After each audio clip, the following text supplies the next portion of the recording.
Hey everyone, how's it going? Today I'm going to show you guys how to reset Cash App PIN if you've forgotten it. At first, head over to your Cash App, which will look something like this. From there, you want to click on your profile icon, which will bring you to the settings page. You want to scroll down until you find this option called Privacy and Security. You want to click on this one, and this will bring you to a page like this where under Security, you will find Change Cash PIN.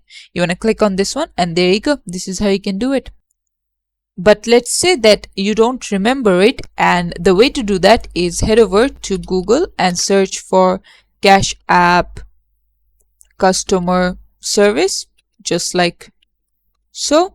And then you need to call them on this number and then let them know that, hey, I've forgotten my Cash App PIN and I want to reset it. How do I do it? And they'll let you know and go through the steps, and there you go. This is how to do it. Thanks for watching. Please leave a like and subscribe for more tutorials like this, and I'll see you guys in the next one.